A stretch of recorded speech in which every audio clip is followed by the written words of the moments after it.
Bonjour à tous, bonjour à toutes, bienvenue sur La Clé des Champs, le podcast qui donne la parole aux acteurs de l'agriculture française. Je suis Louise Lespard et j'ai hâte de vous amener avec moi dans cette aventure.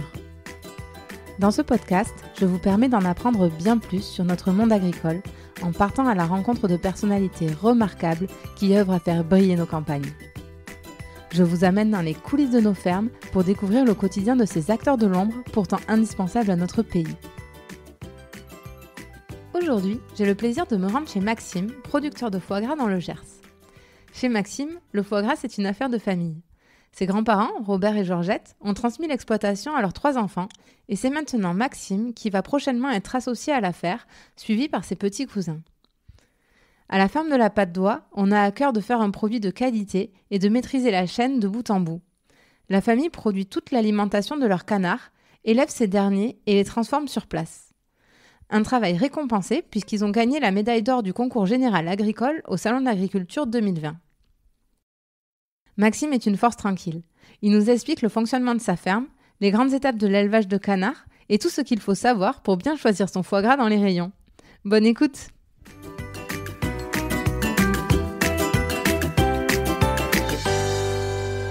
Bonjour Maxime. Bonjour Louise.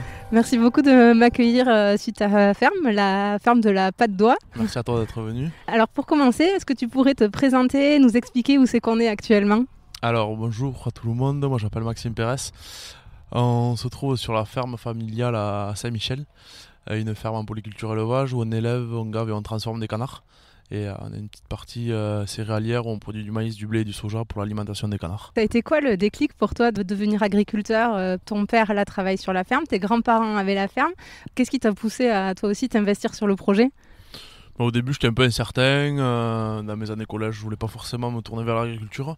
Mais au fur et à mesure je me suis intéressé un peu à la ferme et j'ai commencé à mettre ma main dans le milieu agricole et à aider mes grands-parents et mes parents. Mais voilà, je me suis rendu compte que c'était vraiment le métier que je voulais faire et qui m'intéressait, quoi. Et tu nous expliquais donc que vous faites à la fois des canards et à la fois la partie culture pour nourrir vos canards. Combien de canards vous avez ici qui passent chaque année ? Alors on élève à peu près 30 000 canards par an.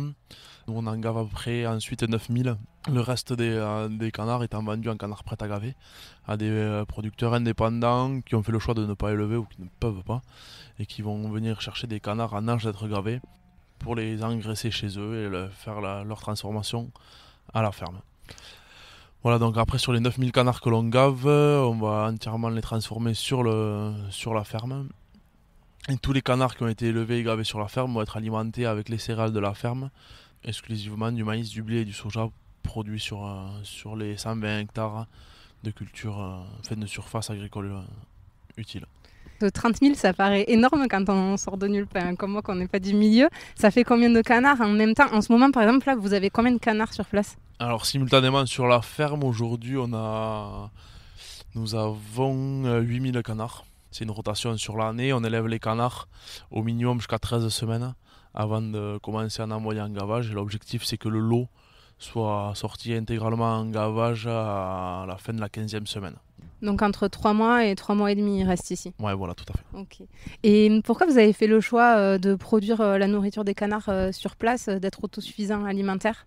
Pour être indépendant un maximum de toutes les coopératives ou autres firmes d'aliments, quand on peut le produire, je pense, soi-même, au moins on est sûr de la qualité de ce qu'on donne à nos animaux, quoi. Je voulais un peu revenir sur votre histoire familiale parce que donc, je crois que c'est tes grands-parents Robert et Georgette qui travaillaient ici. Maintenant, tu l'as dit, à ton père, ton oncle, ta tante. Là, toi, maintenant, tu m'expliquais que tu es en train de mettre en place ton projet d'installation donc pour vraiment être associé. Aujourd'hui, il y a de moins en moins de jeunes quand même qui reprennent l'exploitation familiale. Toi, tu t'es pas posé la question une seconde ? Ouais, mais du moment où je me suis vraiment intéressé à l'agriculture, j'ai rapidement su que je voulais faire ce métier, quoi, qui est un métier hyper intéressant et très, très varié dans notre cas, où on passe de la production à la transformation, à la commercialisation, avec des productions assez différentes, telles que le canard ou après les productions végétales. Donc moi, dès que je me suis intéressé vraiment à la ferme, j'ai su que je voulais revenir sur la ferme.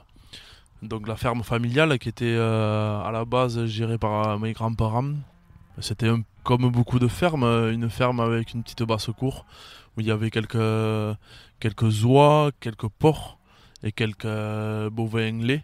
Voilà, de quoi survenir aux besoins de la famille. Fin des années 80, mon oncle est revenu sur la ferme et a introduit la production de canards. Tout d'abord avec une coopérative. Et petit à petit, on a eu la chance d'avoir un projet qui a abouti sur la ferme. On a construit une conserverie à plusieurs, donc en CUMA, qui a permis à mon oncle de commencer à faire de la vente directe. En CUMA, c'est partagé avec d'autres agriculteurs en fait. Voilà, c'est du travail partagé, donc c'est un bien que l'on partage avec un planning pour la transformation des canards. Ouais, et la conserverie, justement, ça sert à faire le foie gras, à faire toute la mise en conserve, etc. Voilà, tout à fait. Mes grands-parents ont pris la retraite et mon père est venu s'associer avec mon oncle sur la ferme. Et on commençait à développer la ferme. Voilà, et depuis que mon père est arrivé, on a augmenté petit à petit, raisonnablement tous les ans, notre production vente directe. Et moi, maintenant, il y a 6 ans que je suis revenu sur la ferme. Je suis salarié mais du coup depuis 6 ans. Je suis en train de finaliser mon parcours d'installation. Et depuis 2 mois, mes petits cousins sont arrivés sur la ferme. Mes 2 petits cousins qui ont eu 20 ans. Quand tu dis projet d'installation, c'est quoi aujourd'hui les démarches que tu dois faire pour être associé à la ferme ? Ouais, les démarches que l'on doit effectuer donc pour s'installer, on a des formations obligatoires auprès de la Chambre d'agriculture. Et ensuite, on doit monter un projet que l'on doit étudier économiquement, socialement et l'implanter sur notre ferme pour justifier en fait l'introduction d'une personne supplémentaire sur la ferme. Voilà, moi, mon installation est passée par un achat foncier de 29 hectares pour atteindre l'autonomie alimentaire. Okay. Voilà. Et toi, si c'est pas indiscret, ça demande un investissement de combien pour que les gens aient une idée ? L'investissement que j'ai réalisé pour l'achat foncier est de 320 000 euros. Plus un rachat de part sociale à mon père d'environ 35 000 euros. C'est un vrai sujet, ça, aujourd'hui, l'endettement pour des gens qui s'installent. Enfin, pas l'endettement, l'investissement. Aujourd'hui, ça peut être un frein, non ? Toi, tu as déjà la chance d'avoir entre guillemets 3 générations qui gèrent la ferme, et peut-être plus d'ailleurs, on n'a pas remonté plus haut, mais j'imagine plus. Mais quelqu'un qui démarre de zéro, un jeune aujourd'hui qui veut faire ce que tu fais, c'est compliqué, non ?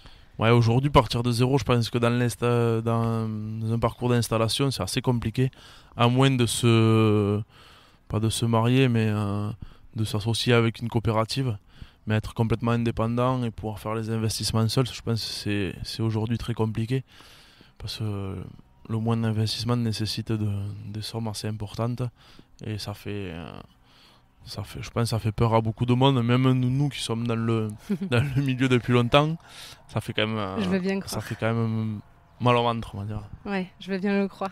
Et alors, comment on fait pour travailler en famille ? C'est quoi le secret ? Parce que déjà, des fois, pour certains, aller vivre avec ses parents quelque temps, c'est compliqué.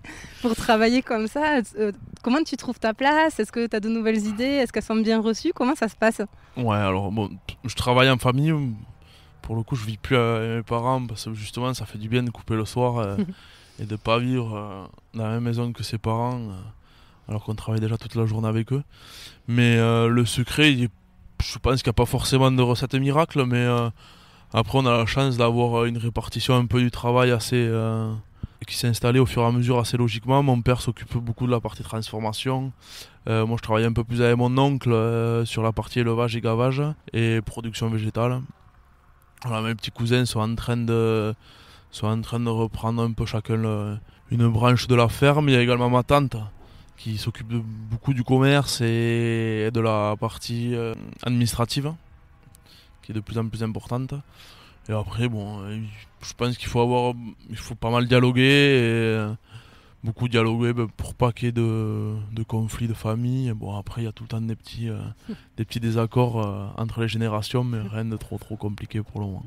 Comme dans toute entreprise, ouais, finalement. Je pense. Bon, mais parfait. merci beaucoup, Maxime. Je te propose qu'on poursuive à l'intérieur pour parler canard et puis foie gras quand même. Allez, ça marche. À de suite.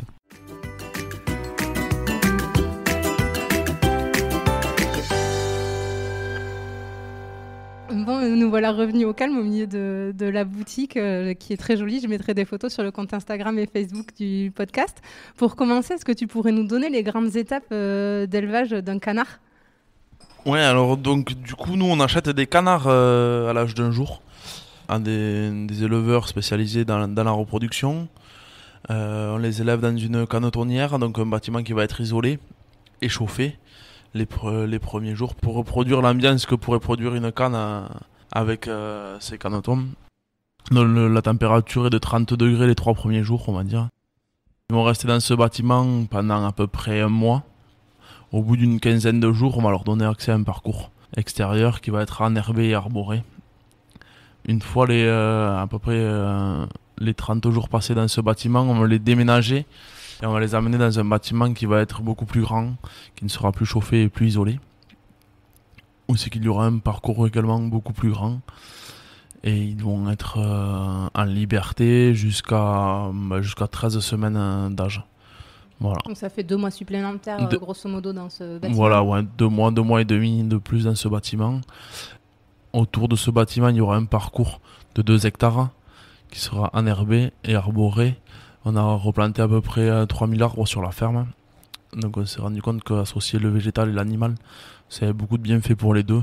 Et pour nous aussi, donc tous les arbres qu'avaient arraché un peu les anciens, on va dire, on les a replantés, quoi. Ok. Et ensuite, une fois qu'ils ont passé ces 3 mois, ils partent en salle de gavage, c'est ça ? Voilà, donc à partir de la 13e semaine d'élevage, on va commencer à piocher des canards dans le lot pour les envoyer en gavage, soit chez nous, soit chez des gaveurs qui viennent acheter des canards. Et l'objectif étant qu'entre la 13e et la 15e semaine, tout mon lot soit parti en gavage. D'accord. Voilà. Quand tu dis piocher, il faut que le canard il soit suffisamment gros pour partir en gavage ou c'est quoi ? Non, je dis piocher, mais c'est juste attraper les canards. Et voilà, si vraiment il y en a un qui est vraiment plus petit, on lui laisse 15 jours de plus pour atteindre un poids de 4 kg, 3, 4 kg 5. Quoi. Ok. Et du coup, pour se pencher un peu plus sur cette question du gavage, puisque donc ils passent 3 mois en totale liberté, donc ensuite ils ont ces 12 jours où ils vont être dans la salle, c'est ça ? Ils sont dans des parcs collectifs, c'est ce que tu m'expliquais ? Ouais, voilà, donc c'est des parcs collectifs de 3 mètres carrés, où c'est qu'il va y avoir entre 12 et 15 animaux. Quoi. Et tu peux nous expliquer en quoi consiste le gavage, concrètement ? C'est quoi ?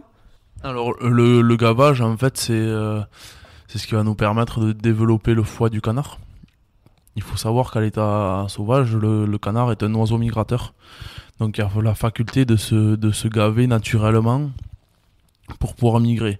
C'est-à-dire qu'un animal sauvage, une oie ou un canard, va naturellement dans son état naturel, va s'engraisser, va se suralimenter pour faire des réserves dans son foie et dans ses graisses abdominales pour pouvoir migrer pendant 10-12 jours sans consommer d'aliments et vivre sur ses réserves. C'est ce phénomène-là qui nous permet d'engraisser un canard. Ok, et donc il a combien de repas par jour ? 2 repas, un le matin, un le soir. Uniquement avec du maïs en grains. D'accord.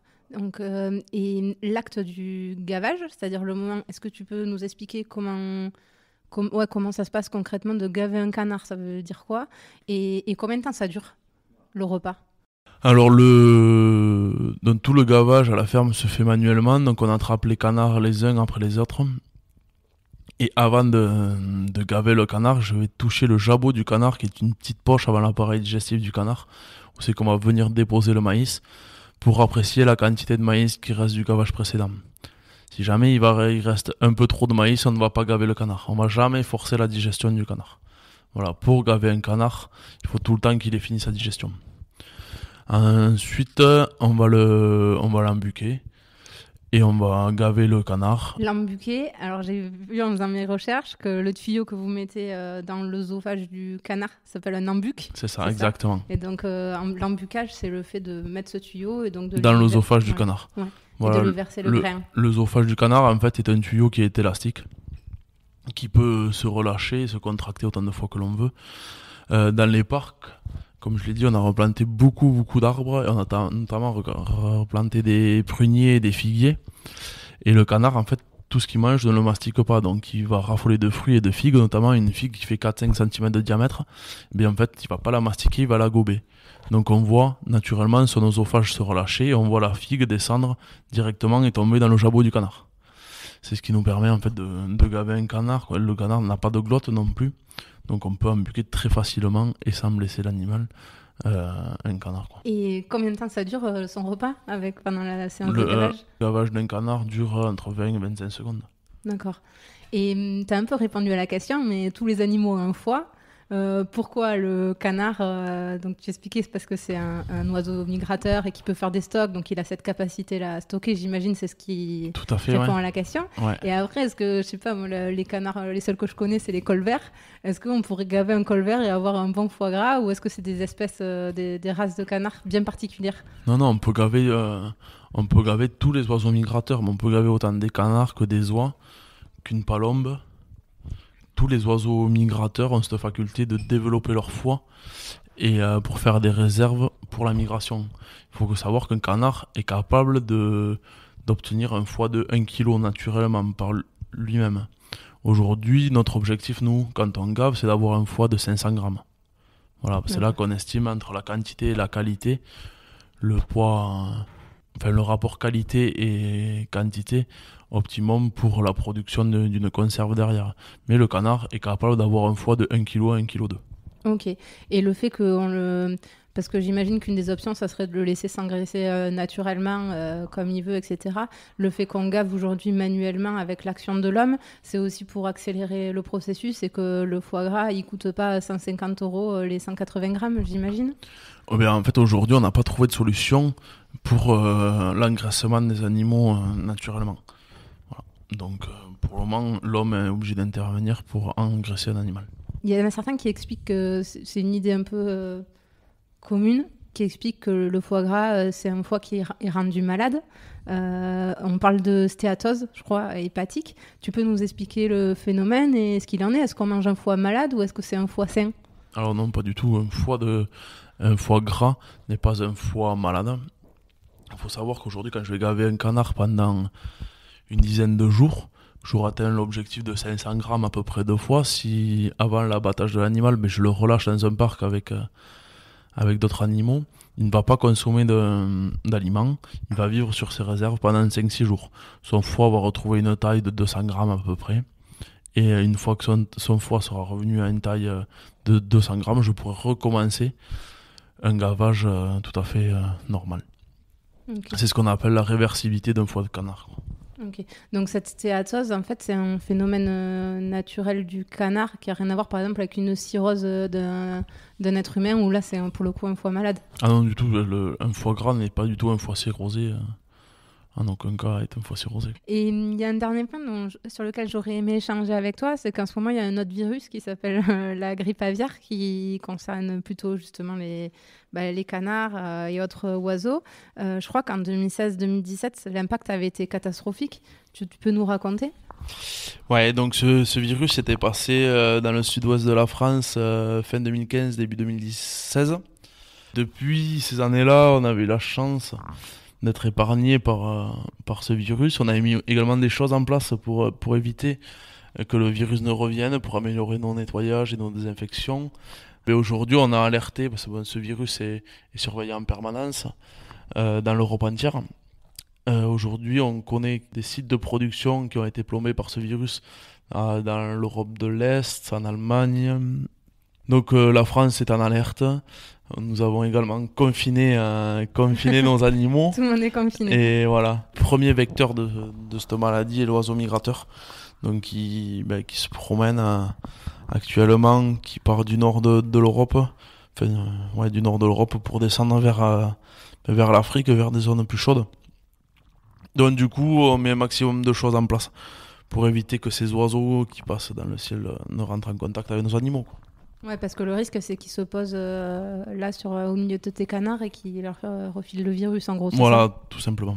Ouais. Et là, après, une fois que si ton... Je sais pas comment on dit, ton cheptel, Ouais, si les animaux... si tes animaux sont touchés, il se passe quoi? C'est abattoir pour tous les canards? Ouais, malheureusement, ouais. Vous n'avez pas été touché la première fois que c'est passé? Pas la première année, mais la seconde, on a été touché, ouais. Donc après, on a vidé notre ferme, on a nettoyé, on a désinfecté. Et avant de reprendre une activité tout à fait normale. Mais pour le moment, rien d'encore trop alarmant.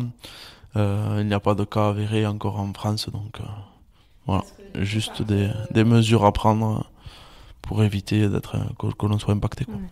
Quand là, ça vous est arrivé, ça veut dire que les hangars, ils restent sans canards pendant combien de temps? Nos hangars sont restés 6 mois vides.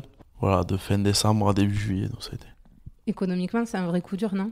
Il y avait des aides, comment ça se passe? Ouais, on a eu la chance d'être relativement bien aidé par l'Europe. Mais bon, après, c'est quand même économiquement, c'est une très mauvaise période. Socialement, c'est très compliqué parce que enfin, c'est vraiment des très très mauvais souvenirs. Donc voilà, on a mis un maximum de choses en place pour pas que ça revienne.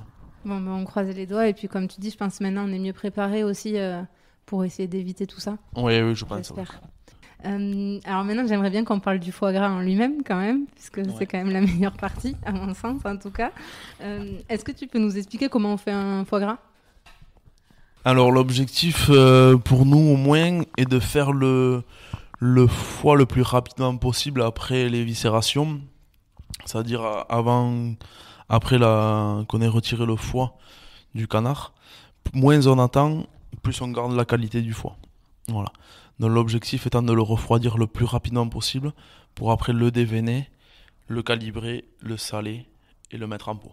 Voilà. Après, il existe différentes gammes de produits.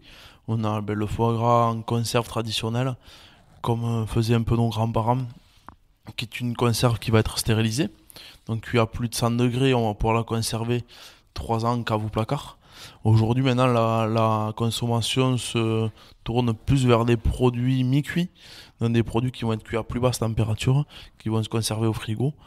Mais moins je fais cuire le foie, moins il va se conserver longtemps, mais plus il va garder de saveur. Okay. Voilà. Après, nous, on a fait le choix de juste mettre du sel et du poivre dans toutes nos fabrications. Voilà. Okay. Donc quelqu'un qui veut faire du foie gras chez lui, finalement, il pourrait juste acheter un foie cru, mettre du sel, du poivre, le mettre dans une conserve, le stériliser, et puis on est bon, quoi. Il n'y a pas de transformation, en fait. Non, une fois que le foie est déveiné, c'est un peu la partie la plus complexe à faire, à réaliser. Mais après, non, il n'y a pas de grandes difficultés. Et tu nous parlais des deux grands types de foie gras, donc le mi-cuit et le conserve. On a compris que c'était des différences de cuisson. Le mi-cuit, du coup, a plus de goût et plus d'arôme, de ce que j'en ai déjà goûté en tout cas. Et après, ça se décline, je crois, en foie gras entier, en foie gras tout court et en bloc de foie gras. Tout à fait, ouais. Tu peux nous expliquer les différences? Le foie gras entier, c'est une appellation qui veut dire que vous avez 1 à 2 morceaux de foie provenant du même lobe. Un lobe, c'est quoi? C'est un bout de foie gras? Le lobe, c'est le foie gras. C'est le foie gras. Ok. Voilà. Donc, dans le foie gras entier, vous avez 1 à 2 morceaux de foie provenant du même foie. Dans l'appellation foie gras, vous pouvez avoir plusieurs morceaux de foie de plusieurs foies différents. Et après, il y a une troisième appellation qui est le bloc de foie gras. C'est du foie gras qui va être émulsionné avec un pourcentage d'eau. Donc, c'est un foie gras qui va avoir une texture beaucoup plus souple. Mais qui va avoir un goût assez proche d'un foie gras. Voilà. Okay. D'un foie gras entier. Ouais. Et je vais passer à la question de l'auditeur, puisque avant de venir, je demande aux gens sur le compte qu'est-ce que vous aimeriez savoir. Et là, c'est Paul qui te demande comment on fait pour bien choisir son foie gras en supermarché. Parce que franchement, c'est vrai que quand on arrive pour Noël dans le rayon et qu'on voit tous ces types de... On a du sous-vide, on a du bocal, on a de la terrine, on a le mi-cuit, on a le foie gras entier, le conserve. Comment on fait pour pas se tromper et choisir le bon foie gras dans le rayon? Alors voilà une très bonne question. Merci Paul. Du coup, moi je conseillerais plutôt de partir sur du foie gras de canard entier mi-cuit, sous vide ou en bocal comme l'on veut. Mais un foie gras qui a été cuit à plus basse température, qui va conserver un maximum de saveur. D'accord. Et après, il y a des appellations sur lesquelles il faut... par exemple l'IGP, le label rouge, ouais. Est-ce que c'est des éléments différenciants auxquels on peut se fier? Oui, bien sûr, on peut se fier à tous ces labels. Donc il y a notamment le label rouge ou l'IGP qui est une certification géographique de production. Le label rouge qui est plus un gage de qualité. Je veux regarder aussi, je passe à la minute économie du podcast que je fais toujours chez vous, donc les 180 grammes de foie gras, donc c'est un bocal pour à peu près 3-4 personnes. Aujourd'hui, vous le vendez 25 €. Je crois que vous avez eu vous avez gagné la médaille au concours général agricole, la médaille d'or. C'est un vrai produit d'exception que vous faites. Alors, on a eu la médaille d'or sur le foie gras mi-cuit, pas sur la conserve traditionnelle. Mais ouais, on essaie de s'appliquer un maximum pour avoir un produit le meilleur possible. 25 euros pour le foie gras 3-4 personnes, c'est quand même un prix. Qu'est-ce qui fait aujourd'hui que le foie gras, ça reste un produit plutôt de luxe quand même, et un produit onéreux, c'est le temps que ça demande derrière, c'est les coûts, c'est quoi ? Ouais, c'est le coût de production. Élever un canard et le transformer coûte très très cher. Et du coup, c'est le coût de production qui fait que le canard, le foie de canard, est un produit d'exception. Vous le gardez longtemps finalement et vous le nourrissez beaucoup, c'est ça l'idée ? Ouais, après c'est pas propre, je pense que c'est pas propre à notre exploitation, mais en général, ouais, ça coûte, oui, bien sûr, en général, ça coûte cher déjà d'élever un canard, qui demande beaucoup de soins et d'entretien, donc voilà. Et après toute la partie transformation également très onéreuse à main d'œuvre, donc ouais, c'est ce que j'allais dire. Tu me disais que vous aviez 15 salariés agricoles qui travaillaient sur la ferme quand même, notamment dans la conserverie pour transformer le foie gras. Une grosse partie de la main d'œuvre est utilisée en conserverie, mais il y a également des gens qui travaillent sur l'élevage, 2 personnes à mi-temps qui travaillent sur l'engraissement, et après beaucoup en conserverie, et de plus en plus maintenant dans des bureaux, donc pour faire tout le suivi administratif et commercial qui demande de plus en plus de temps, quoi. Et vous, comment vous vendez vos foie gras aujourd'hui ? Vous passez tout en vente directe, tu nous disais ? Alors ouais, on essaye d'en passer un maximum. 90% je dirais de la production est commercialisée en vente directe, soit par le biais de notre boutique, et beaucoup en fin d'année par le biais des salons gastronomiques et des marchés de Noël. De mi-octobre à fin décembre, tous les week-ends, on a 2-3 manifestations dans différents coins de France pour la commercialisation de nos produits. Sinon, on fait un peu de restauration locale. On sert quelques restaurants locaux et quelques boucheries. Et justement, là, on est quand même dans une année particulière où il y a un certain virus appelé Covid qui a débarqué. Tous les salons sont annulés, les restaurants sont fermés. Comment on fait dans ce cas-là quand on est éleveur de foie gras et que Noël approche ? Éleveur de foie gras, éleveur de canard pour faire du foie gras plutôt. C'est une période assez compliquée. On s'est posé beaucoup de questions parce que pour nous, ça a impacté notre grosse période commerciale. Du coup, l'annulation des salons et des marchés de Noël. Et on fait quelques portes ouvertes également chez des amis vignerons. Toutes nos manifestations étaient annulées, donc du coup, on s'est lancé dans des drives fermiers. Dans les villes où c'est que nous avions l'habitude d'aller. On donne rendez-vous à nos clients sur un parking pour juste distribuer nos commandes le plus rapidement possible pour tous les clients qui ont souhaité passer commande. Voilà, donc on arrive à pallier en partie avec cette activité-là, et un peu plus d'expédition également.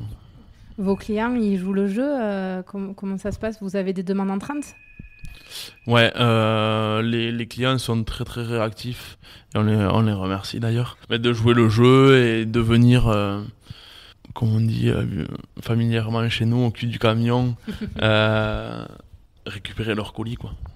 Et qu'on comprenne bien, quand tu dis les villes où on a l'habitude d'aller, j'ai vu que vous alliez en Bretagne, vous alliez à Nice, vous alliez à Paris, à Bourges. Donc là, ça veut dire quoi ? Que tu vas prendre ta camionnette et que tu vas faire une livraison à Paris, comme ça, aller-retour ? Ouais, tout à fait. On est 3 voire 4 à faire des salons. Et mon oncle fait tous ses salons en Bretagne. Donc de mi-octobre à fin décembre, il est tous les week-ends en Bretagne. Donc il part souvent dans la nuit du jeudi au vendredi pour faire ses livraisons aujourd'hui, maintenant. Et rentrer le lundi. Moi, après, je vais un peu partout. Le week-end dernier, j'étais dans les Vosges. Ce week-end, je vais dans l'Aube, à côté de Troyes. Dans 15 jours, j'irai à Paris. Voilà. Tu t'ennuies pas, quoi, la fin d'année voilà, prochaine. Ça nous permet de découvrir un peu la France. Mais c'est bien. Bon, mais parfait. Écoute, je vais passer aux questions de fin que je passe toujours. La première, c'est qu'est-ce qui te rend vraiment fier à toi d'être éleveur aujourd'hui, éleveur-agriculteur ?